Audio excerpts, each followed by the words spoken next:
Welcome back to the Content Parlor. I'm your co-host, Dion. We are back in the new studio, about to bring you an epic episode. I'm super excited for this one. Yeah. Remember, the Content Parlor is a social club for content creators. You got the studio, you got workshops, you got the conference, networking, opportunities, all kinds of good stuff. So you want to subscribe.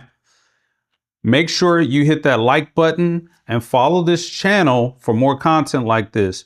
We're on all the social media platforms at the same handle, at Content Parlor. You can find us and we'll tap in with you. Stay tapped in. What else we got today, Teddy? Right on. We got a special guest today. Needs no introduction. I think a lot of people are aware of him. Basically. We got him here on the show. Let's go. Jordan the Ninja. Woo! Right? He's going to be sharing some tips on how to stand out with your content, man. Because we know it ain't easy. It ain't easy, man. It's a lot of competition out there. Yeah. And then coming up on this show, we're also going to have a segment called the Content Patrol, where we review your social media account. We're going to do a live review and help give some constructive feedback on what this person can do to enhance their page and to grow their brand.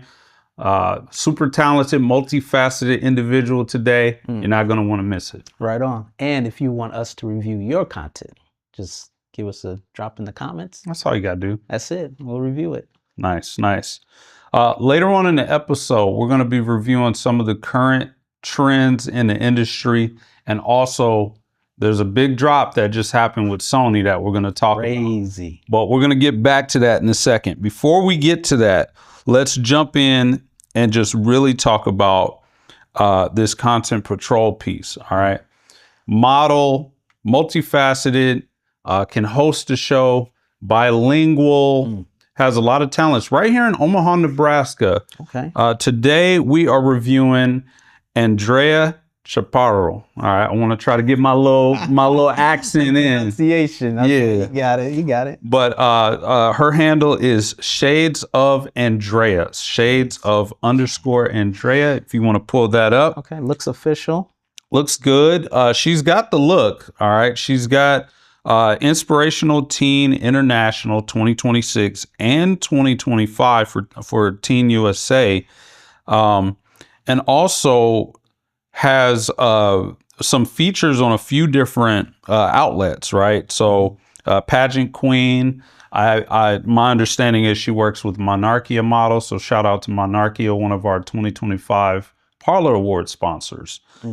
This individual has been in the industry for a number of years, but despite all of that stuff, it still only has 940 followers on Instagram. So you do marketing for a living. You've had a chance to kind of look at her page.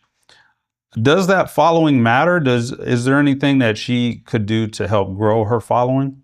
Yeah, I mean, my opinion on, the following, it does and it doesn't. It just depends, what your goal is.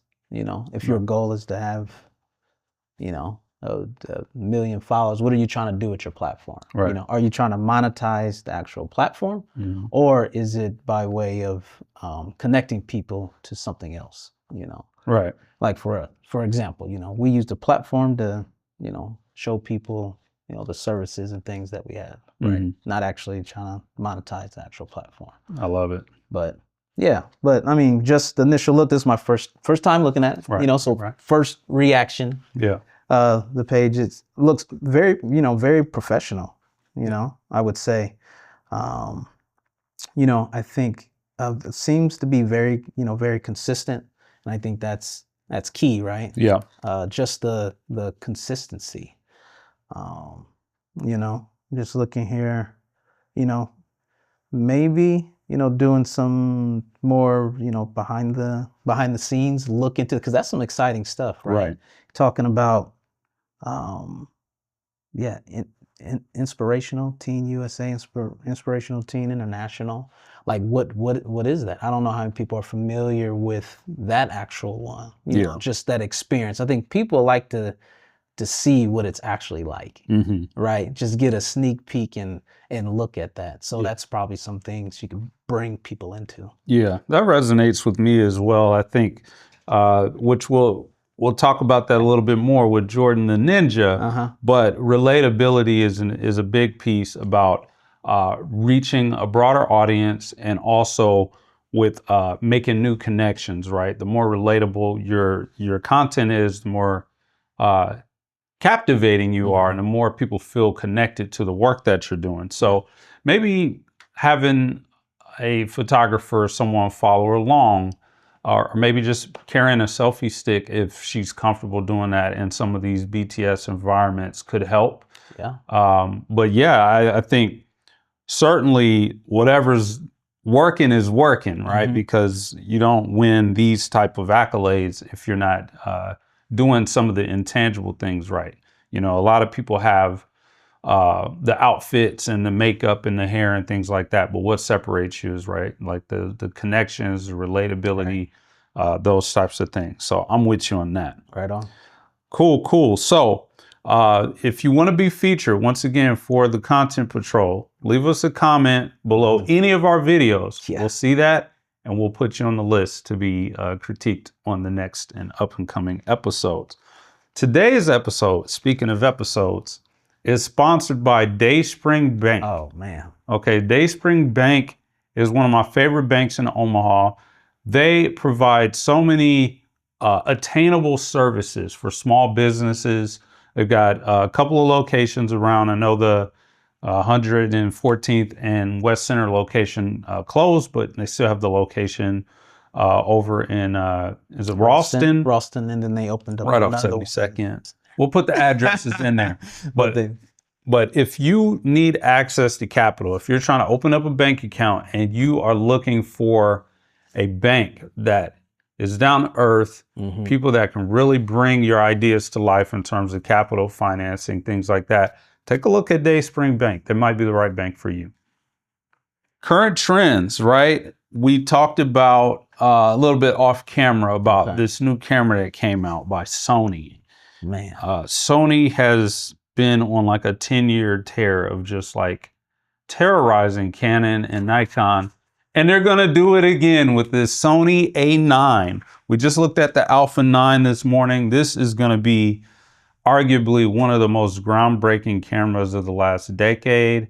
The big feature that stood out to me was this camera is a full frame Sony camera, CMOS sensor with a global shutter. Now, for those who know, they know. But for those who don't know, let me break it down for you. Break it down. Okay. Global shutter opens up a whole world of possibilities. It means there's no banding going on in a lot of situations. You don't have any of the kind of warping that happens when you pan the camera or you're doing action shots, right? So you can do tracking shots while you're moving the camera and they stay vertical. A global shutter, so the way that a shutter works is on like a full frame camera and everything below that, right? So not a medium format, just like Sony, Nikon, Panasonic, a lot of those DSLRs, mirrorless cameras, things like that. The sensor is scanning. It's scanning the sensor in a pattern, right? So you can imagine, like, if it's scanning like this and you move while it's scanning, right? So it captured pixels here and then here and then here and then here and then here. So the faster you're moving, the more it's capturing like in a wave, right? But with the global shutter, it's capturing the entire sensor in every single frame. So it doesn't matter if you move or not. At every moment that it captures, it's capturing the entire surface area of the sensor. Oh, wow. And that becomes a big deal when it comes to action photography, bird watching, when it comes to things like syncing up your flash with your camera shutter speed. And that's why a lot of people love the medium format cameras, because they have a leaf shutter, which it just works differently. If you want a full deep dive on how that stuff works, we'll leave a link in the description below. But what does that mean? It means that they just disrupted the whole camera industry, because how much is this camera? Man, this camera is right now. So yeah, about $6,000. $6,000, $5,900. I think that's just for the body alone. Yes. Right. And this is what we've come to expect from the Alpha 9 series, right? It's in that 5,000 to 7,000 range. So no surprises there, but to have a global shutter along with the other features that we put up on the screen, this is pretty amazing to be able to offer that at this price.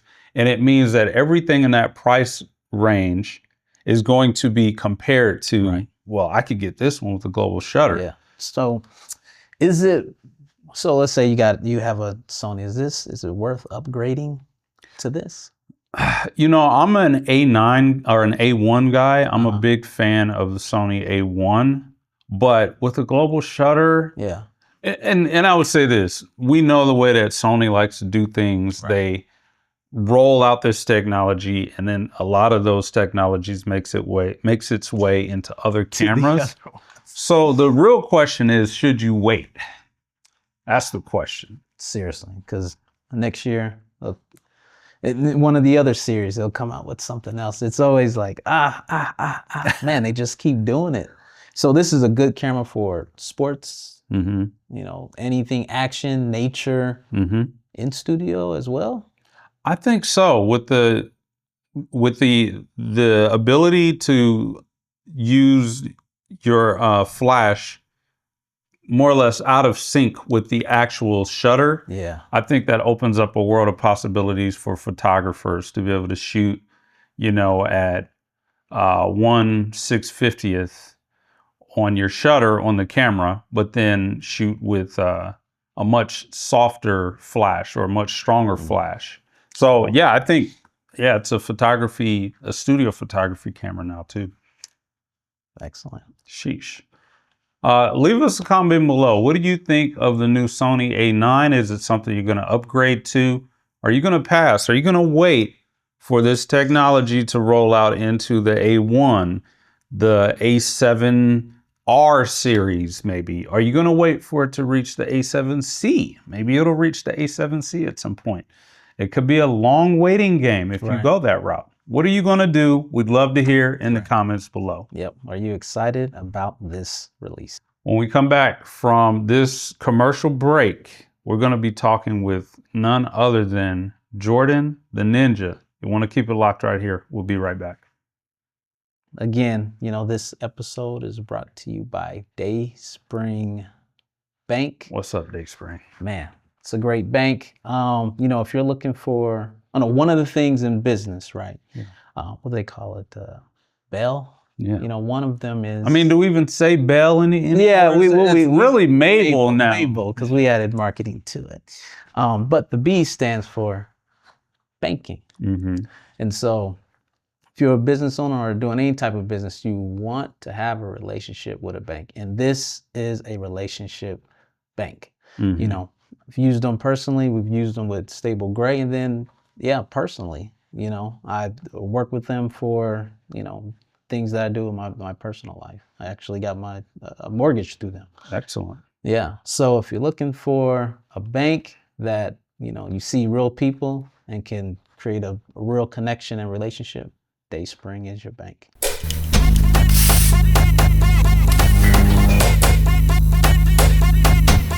And we're back on the episode. About to bring on a special guest. What do you got for us, Teddy? Who we got today? All right, we got Jordan the Ninja.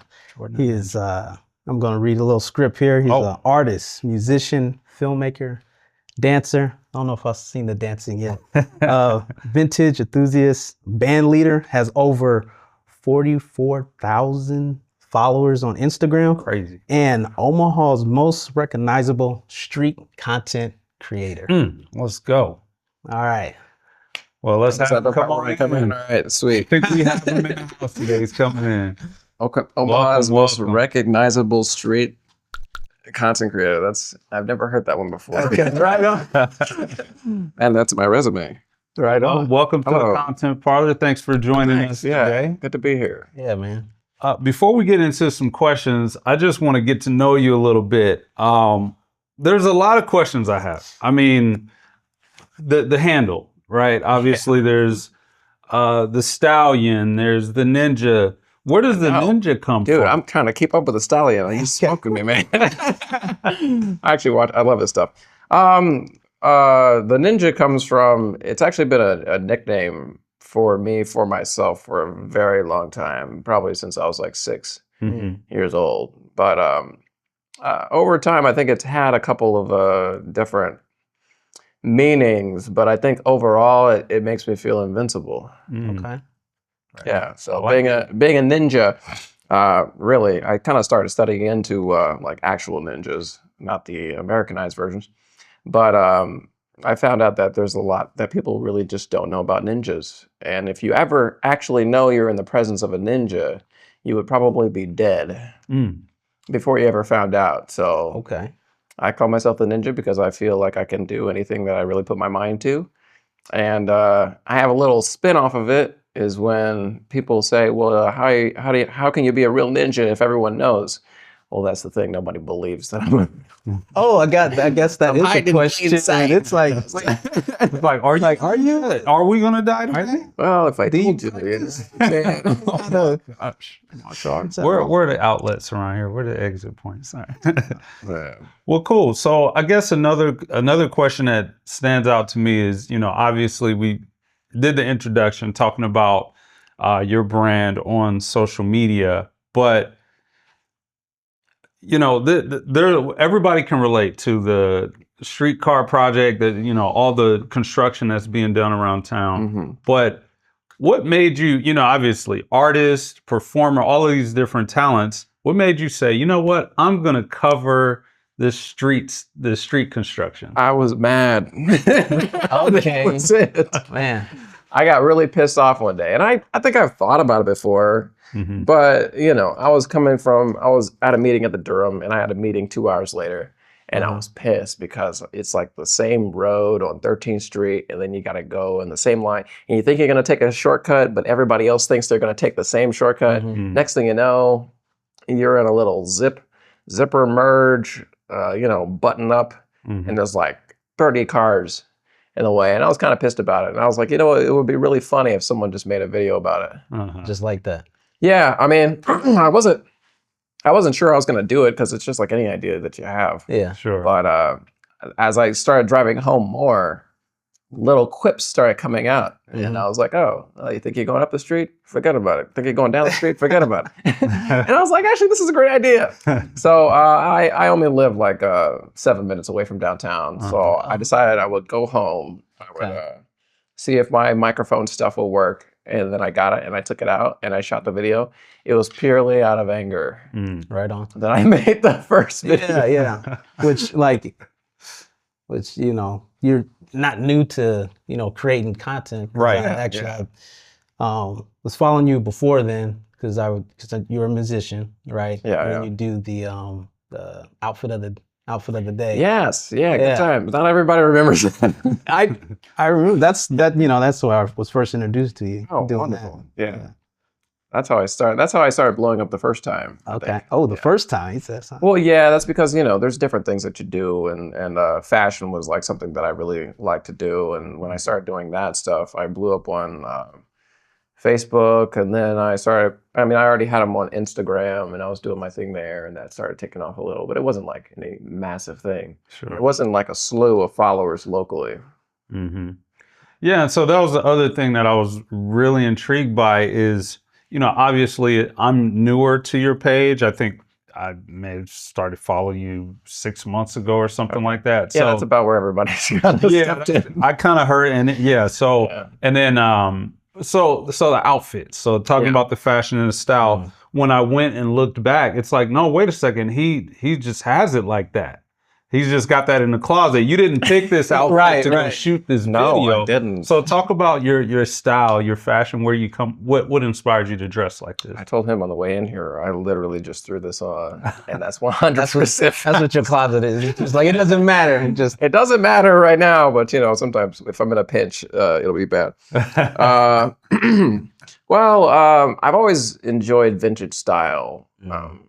And my best friend, Jared Dominguez, I call him the Zoot Suit Man. He would always dress like this, primarily, all the time.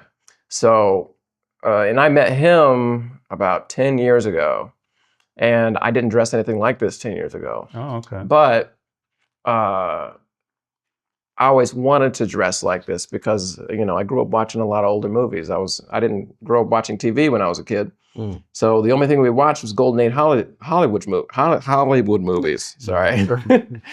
And so this is just kind of the era that I live in, and it's also why my voice sounds like it does, which I can't really tell from inside me, I guess.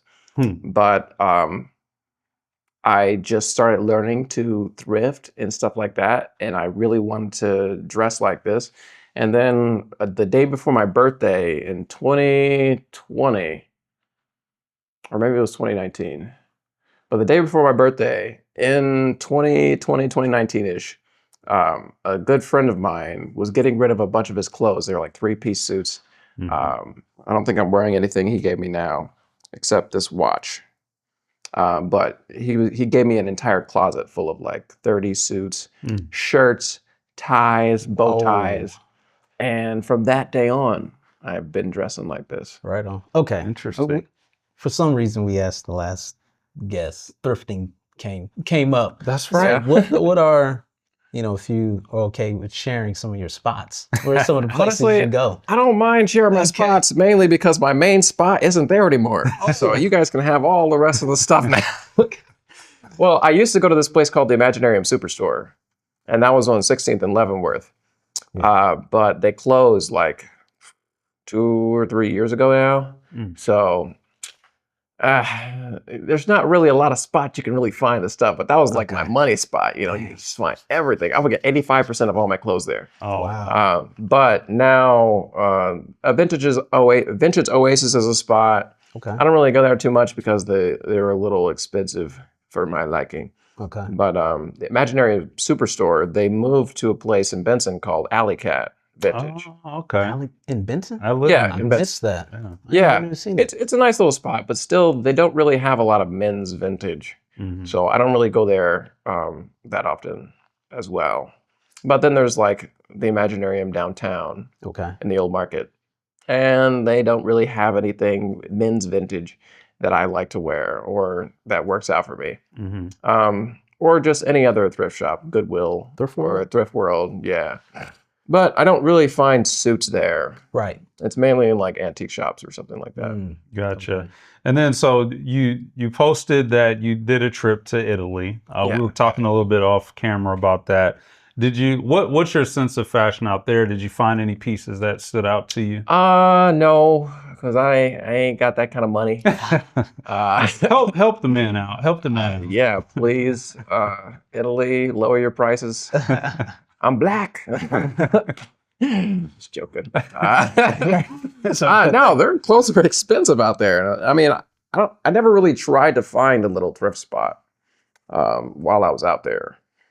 But I mean, they do have really good fashion. I mean, Milan is like one of the fashion capitals of the world, but we didn't make it down to Milan. I'd never been to Italy at all, so we kind of got stuck in Rome. And then I found some jazz, so I just had to stay in Rome. Yeah. Yeah. I mean, on that topic, okay, you are a musician too, Yeah. right? Yeah. How many instruments do you play? About 7. Oh, I wow. think. I mean, the level of musicianship on each instrument is a different is a different answer, but I can dance around on a few instruments. I used to play piano a lot more when I was a kid, but I don't really play piano as much anymore unless I'm just writing music. Okay. This is like running the family? Or just... Yeah. There's a lot of us that play music and stuff like that. I think I'm the only one that does it professionally right now. Oh, wow. Right on. And what's your main instrument? What's your specialty? I would say drums is my main instrument right now, but I'm also a vocalist, so vocals is definitely what people recognize me for, I think, Sure. a lot. Very impressive. So on the note of occupation, I'm sure the world out there wants to know, like, what type of work do you do? Are you just a construction Reporter. No, I'm not just a construction guy. Which camera is it? I'm not just a construction guy. No, actually music. I do music full time. Okay. I've been doing music full time since 2023. And social media is just what I like to do for giggles and stuff like that. Very cool. That's pretty So dope. real creative, guys. So if you're watching this, it is and this is a young gentleman, okay? This isn't some Try. 109-year-old guy out here, who's making a career out of being a creative. So it is possible. So let's jump into that. All right. That's sweet. I'm buckling my seat. Okay. Yeah, we just got some questions just around content creation. Obviously, you're everywhere. Pretty well known. We've, Channel 7. I saw you on Channel doing a lot of interviews, so we got to get you on the show. And shout out Cameron Logsden. You just we just did one of those. Yeah, great comedian. Yeah, he's great. I love him. Yeah, excellent. So as a creator, everyone has like the same tools and same platform, but from your experience, like what actually separates the ones who stand out from the ones who get lost? Like in this feed. The one who stand out for the ones that get lost. Honestly, I think it's possible for anybody to stand out or get lost. It's like, on Instagram right now, I have like 44,000 followers, but I'm not getting 44,000 likes on my stuff, And those people with I was looking at somebody else who has like 800 something thousand, and he'll get like 14,000 likes on his stuff. Not 800,000 likes. So I think it's possible for anybody to get lost. I think it's more about staying relevant with what you do. Right. Yeah. Right. And entertaining. There's the entertainment / shock factor of keeping people's attention. That's some good points, because I have seen just some of the shifts since you started doing like the construction updates, and then you started adding just general news, like and there's a lot of people doing some stupid shit, man. Right. I couldn't help it. I just what's this? Fall into the same vein. I mean, it's not always the same vein, right? But I think from the initial video that I did, it was like, do you need another reason to hate living in Omaha? Oh gosh. Well, now I'm talking about things to hate living in Omaha about. So, someone's car just fell in a sinkhole.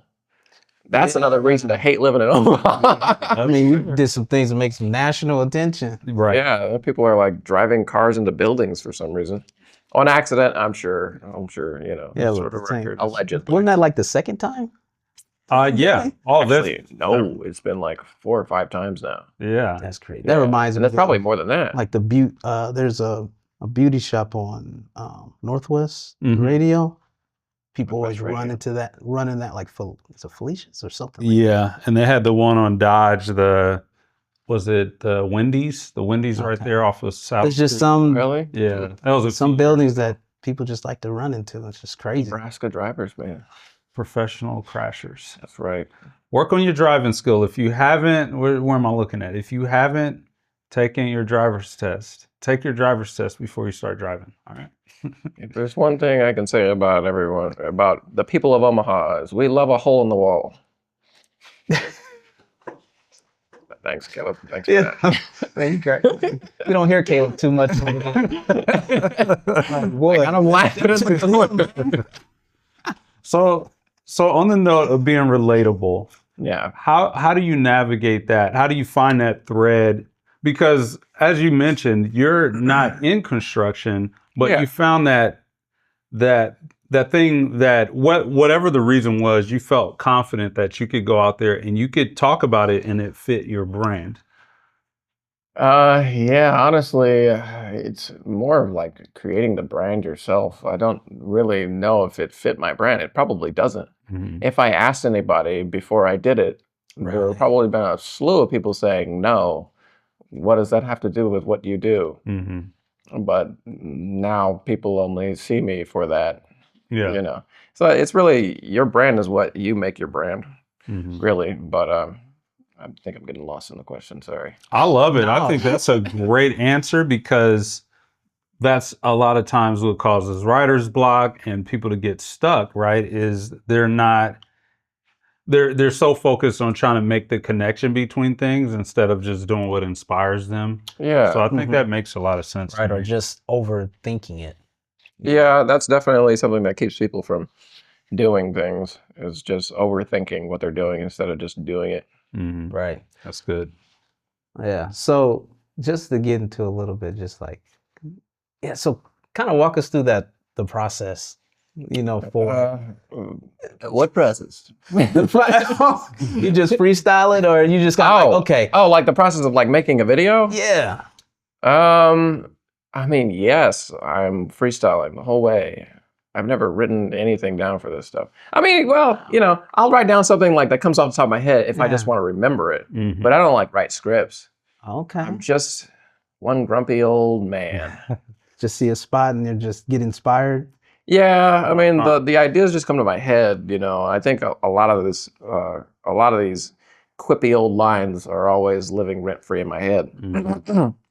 But it was just like when I made the first video. When I made the first video, it was just, um, I just went to a corner, and honestly, I didn't even have do you need another reason to hate living in Omaha in my head. I just went out there and I just started thinking.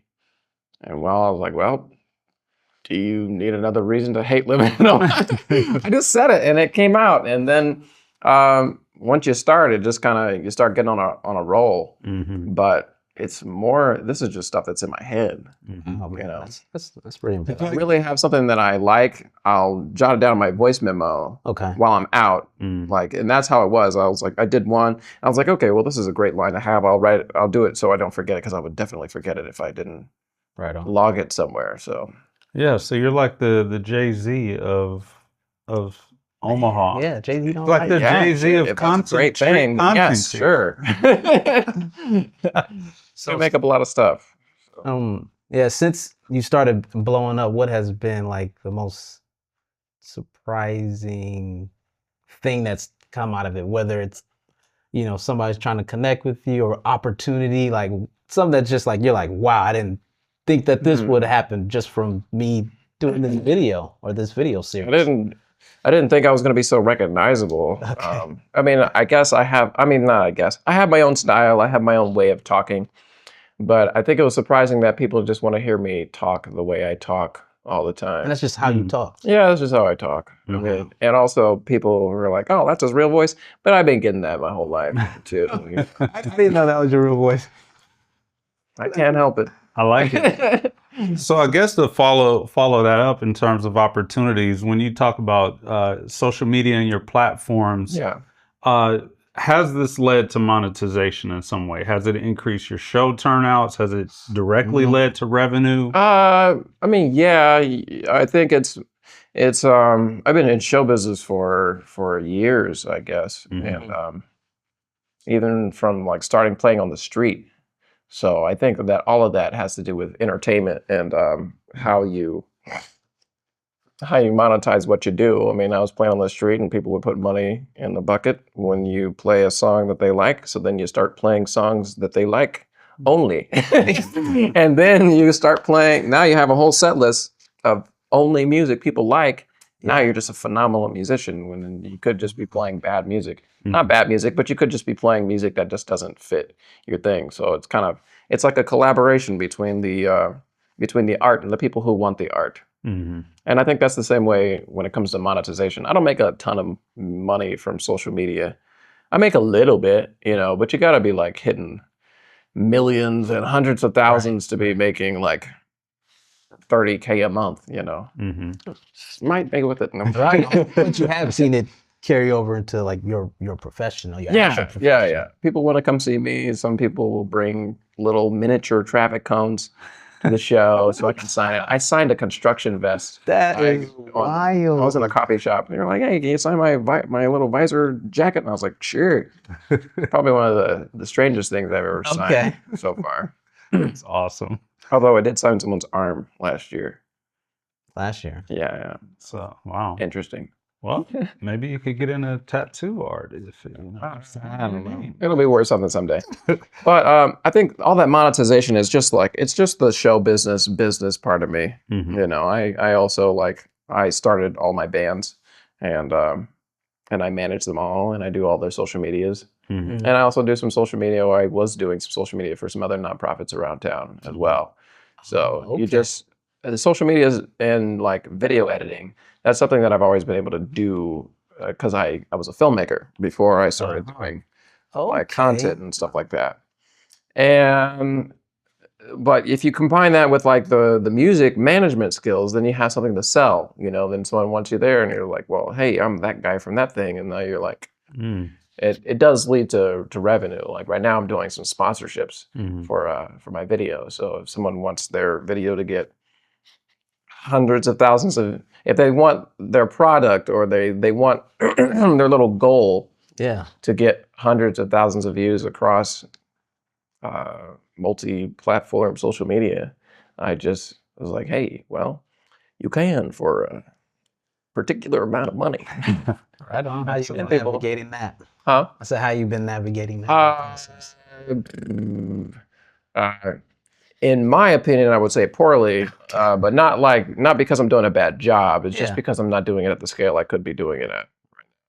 I'm still juggling so many things, and it's struggle to find the balance of it. But I think I'm doing pretty good at it. I mean, I've done a few so far, and there's still some in the works if I ever answer their emails. Okay. But yeah, it's not bad. And then talk a little bit about the bands. So Yeah. is it just is it 3 bands? Yeah, it's 3 right now, I think. Mhm. There's Parfait, there's Jordy and the Jitterbugs, and then there's just the Jordan the Ninja band / Jordan the Ninja and Friends.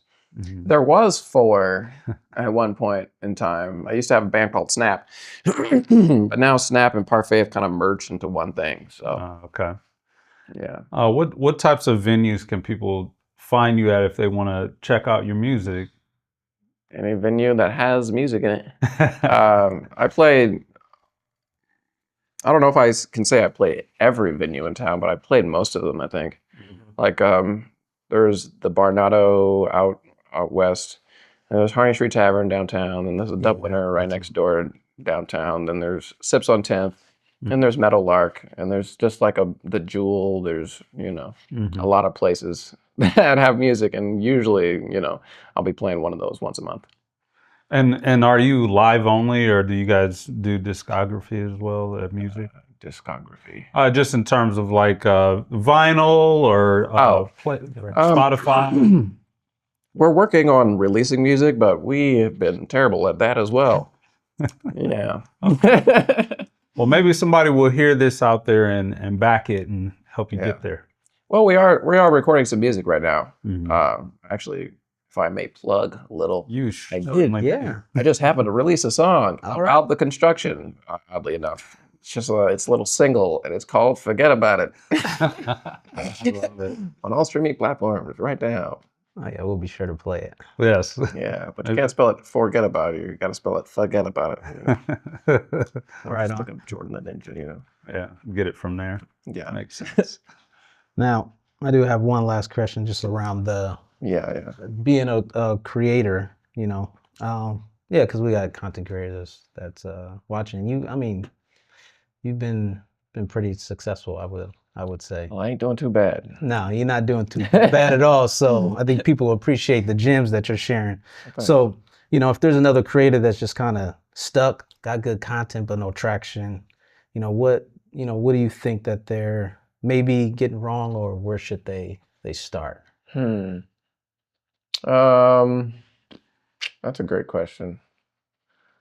I know a lot of people like that. And I think it's easy to have, well, maybe the hardest thing is just finding the good quality product, But once you have that, it's like having a degree. Just because you have a degree, it doesn't mean people are entitled to give you something. Right. That's, You know, yeah. um, I would say to post what's real and what's real to you and what you feel might be relatable out in the world. Also, there has to be some form of consistency. It doesn't have to be what everyone's telling you. You know, like you can. there are people out there that are like, well, if you post 3, 4, 5 times a day, Right. and you can do that. Yeah. In fact, that even sometimes I'll post like twice a day or 3 times a day. It's very rare if I do that. But a lot of times, especially if you already have something that's already attractive or growing, that'll definitely help. But I think the main thing is just finding the thing that resonates with the people that you want following you, or what do you want to make people feel out of everything. I think what really triggered the spark of a lot more followers than I had was that I just want to make people laugh.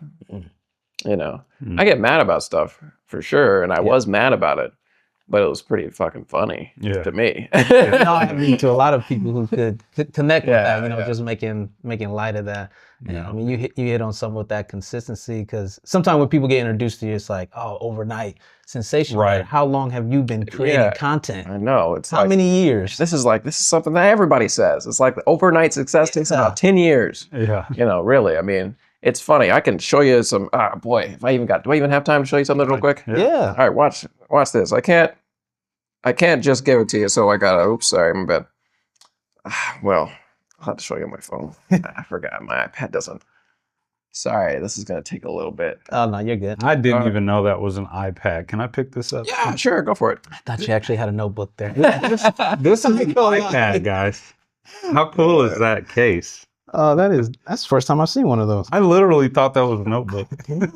You know, that's part of the ninja identity. Yeah, I thought it was a whole thing there. I gotta show you something. And sorry, this is taking a little while to get to, but I feel like this is important. Let's see. And while you're looking that up, Yeah. the hats, fedoras with the feather. Can you just pick these up at the thrift stores, or are these things that you curate? Well, you gotta find these things at different spots, but like these aren't. This hat isn't vintage at all, but it's a Zoot suit hat. It's called a Tondo, and actually, you know, it's brothers. You know, something like that. We'll work on that one. Okay. Yeah, there we go. What I mean, like, gonna leave me out or what? But Zoot suits, do you know what a Zoot suit is? Yeah. Like Zoot suits from, back in the day, back in the 30s, man. The brothers, that's what they were wearing. If they wanted to stay neat and clean on the streets, they would wear the Zoot suits, man. Yeah. And there was a lot of fabric for like dancing and stuff. But eventually they got adopted by Hispanic culture in Los Angeles. And there's only like 2 places left that make Zoot suits or these hats that go with Zoot suits anymore. Oh, wow. Called El Pachuco Zoot Suit. There's one in Texas and one in Los Angeles. Okay. Interesting. Yeah. I found what I'm looking for, I think. I used to make... This is probably the first one. Oh, wow. And it's probably a little cringy, I'm sure. If I can get the signal coming through here. I'm sorry, I'm taking up airtime You get with this. Tragic. Anyways, maybe we should ask some other questions. And then, oh wait, there it is. This video. I can give you a link to this video if you want to use it in the podcast. This is from 2012. I've been doing this stuff since I was in high school. Yeah, see? So that's the thing. And in my voice, it sounded like that back then. Got the proof. This is where I started. Wow. This is a buried YouTube channel with 86 subscribers. But, you know, it's kind of funny that it comes full circle because I, you know, went away from it and I started doing other stuff. But when I was going to Northwest High School, I took a broadcast journalism class because I love filmmaking and I wanted to learn more about it. And they made me the weatherman. Mm. And a lot of times I would just say it was going to be sunny. And then people were like, you're the guy who says it's going to be sunny. And now I'm out here doing the same shit Is wild. years later. That's pretty. Yeah, if you can send that to us, Yeah, that'd be okay, I great. will. This has been super inspirational. You know, as a fellow content creator, obviously you're in the Content Parlor studio. We're really passionate about giving creative people access to these tools, and we've been doing it for a while. This whole studio was mostly built off of just reinvesting money that we got from projects. That's good, man. So yeah, this is really inspirational. Appreciate you coming on today. Any final remarks? I think that was it, man. Like a lot of great gems. I think the biggest thing that stood out was just that consistency.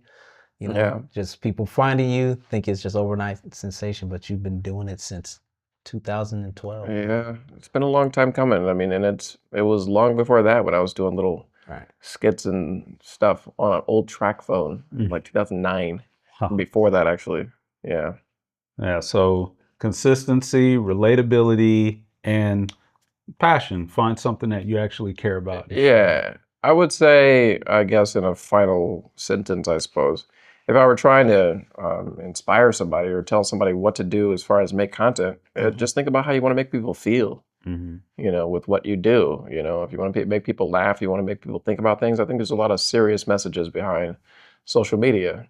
After I dropped the first video, like the mayor's office called me, you know, so it was, so I honestly, something that I didn't even care about at all, which I was that I'm kind of just out for myself kind of guy. Now I'm starting to see and hear a lot of stories from people that are actually like, this stuff is affecting, and it's like, wow. And over this course of however many months it's been since October last year, I've kind of started to care about this sort of thing. So interesting. Now, hopefully, the mayor's office was pleased to talk. Yeah, he thinks it's hilarious. Just clear that up. I was like, hold on. Like, hey, you need to stop doing these videos because No. He's a great guy. Yeah, but he loves the videos. He thinks they're hilarious. He also thinks that they're just good for the city to like bring attention to something in a lighthearted way. Exactly. Excellent. We shot one too, but I haven't been allowed to release it yet. Oh, that's crazy. Yeah. Now it must release because this is like the most passive aggressive stiff arm. It's like, hey, we mentioned it on the podcast, so now you have to release it. Well, thanks so much for coming on today. Hopefully, did I get it right that time? Oh yeah, I mean, hey, we can't get it wrong. You know? We just got to go with the right hand. All right. Appreciate it, man. Thanks for making time. He's had a lot of practice, so thanks for coming on. This is the Content Parlor. We're here wrapping up with Jordan the Ninja. Let's go.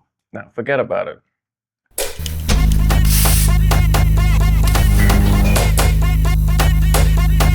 Man, what an episode that was. Man. Wow, you dropped some gems. I mean, a ton. If you didn't get inspired by Jordan the Ninja, I mean, I don't know what to tell you. That was the pinnacle of practicality, the pinnacle of anybody can do it. And I would say more importantly than anything else is to just get started. Just go out there and shoot what you feel like is important. And you'll be surprised the results you get. I know. It's like every time you think you know what the formula is, it's like, I don't know. Sometimes I think there is no formula. Right? People have success in so many different ways. But the things that are the same is, consistency, getting started, and then being consistent. And then thinking about, you know, what is it that you want to convey? How do you want to make people feel? That's just basics. Yeah, that's powerful. And I think too with the relatability is keeping it simple, you know, keeping it simple. Who would have knew there'd be a connection between construction, Zoot suits, and playing in a band? You couldn't guess that. I wouldn't have been, but when you watch him on camera, it just fits. So, and that's why it's so important to just own who you are, what you're good at, and just use your talents. Right. Just be you. Yeah, it's good. That's going to do it for this episode of the Content Parlor. Again, make sure you follow this channel. Give us a like. It helps the algorithm a ton. Yeah. All right. And remember that if you get started today, you never know where you'll be at in 10 years. Right. I'm joking, y'all. It doesn't always have to take 10 years. Keep doing it, though. Keep doing it. We'll see you guys in the next episode. Peace.